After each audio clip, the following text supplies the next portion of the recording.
What advice would you give mothers of children with disabilities? Um, that's hard.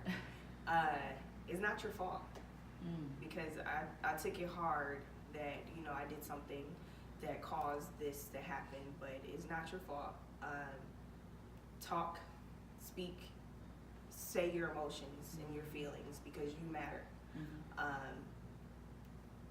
Yes, your goal is to get your child and make your child be heard, but you're also important in that factor as well. Because I am her number one advocate when it comes to doctors, come to people in society and how they view her. Don't forget that you are a voice too.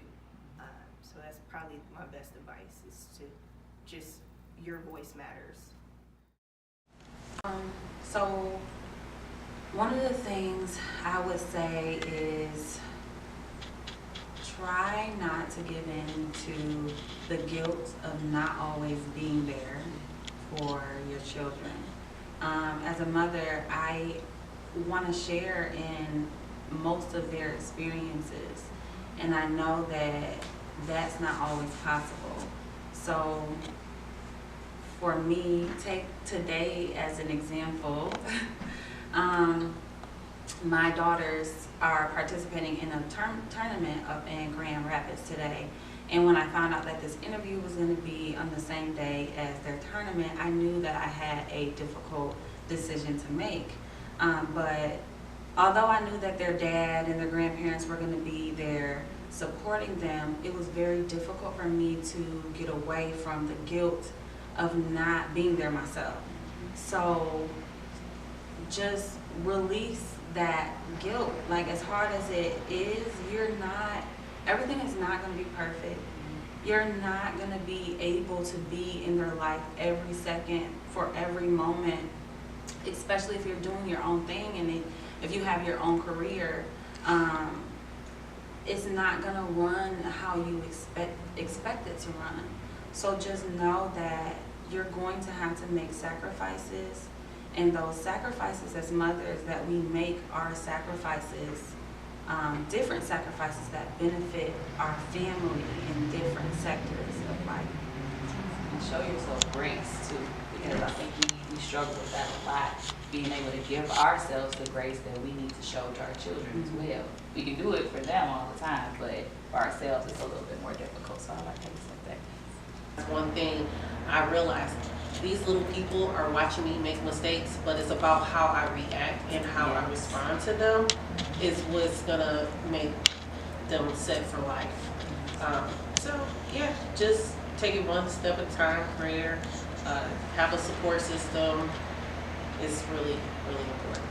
I said, I think especially when you have multiple children, you have to learn like how to approach them differently and not expect the same things out of each child, because they are going to be very, very different, especially with stepchildren. You have to learn they have different qualities and quirks about them, so being able to accept and appreciate them for who they are you're never going to be prepared for that either. So it's a lot of things you think you can handle, and then they throw something else at you like, oh, okay. Like, so how do I do this? Right. But it's a learning experience and growth. It takes a lot of growth.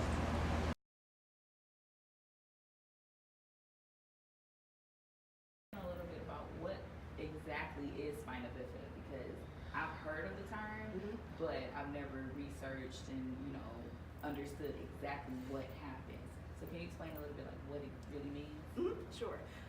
So spina bifida is a birth defect that affects the brain and the spinal cavity.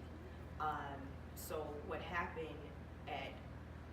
before I knew I was pregnant, or with anyone that has a child with spina bifida, they at the 22nd day of conception, when the spine is forming, it doesn't form completely. So it's leaving a gap in the spine where all the nerves, everything that's supposed to be in that cavity is outside the body. So each person is different. No two people is exactly the same.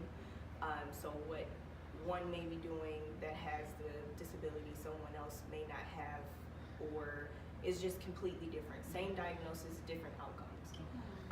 So her defect was in her lower back, so it affects her knee, from her knees down. She doesn't have any sensation or feeling.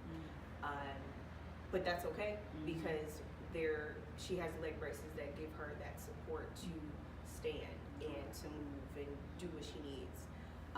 But basically with spina bifida, so wherever that incision or where that injury was at, it affects different parts of your body. So it can affect your bowels, your bladder, your speech, and with that, the nerves not being in the right position, the brain doesn't develop completely where it can leave where fluid is built up, because that chain or that flow of fluid is not going. So it stops at a certain point, and where you can get hydrocephalus in the brain. So that was another thing that we wanted to prevent. So she does not have hydrocephalus, so no brain surgery for her. But like I said, it's different cases. Each person is completely different. So you can't really expect everyone not to have the same outcome if they did have the surgery. But it's fairly common, the birth defect. It affects 1 in 1,500 births. So it's more common than we know, and it's different levels. So she does have the severest form of it, so it took more of a toll on her body. But she's great. Like, honestly, she's doing amazing. Just to say just how she started and where she is now.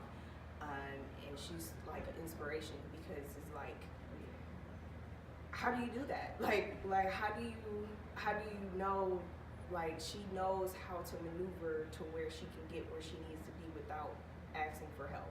And if she do need help, of course she'll ask, but we're trying to make her as independent as possible, and don't let what happened affect what's to come. With support systems, with children who are watching us and being able to go and do their own thing, with children who are older who can help us with the younger children, but to be able to teach them responsibility as well. So, wow. So thank you, ladies. That concludes our interviews. I just want to say you all are amazing. You are definitely an inspiration for other women who may or may not be in the same situation, but definitely an inspiration to mothers in general. So I really appreciate it.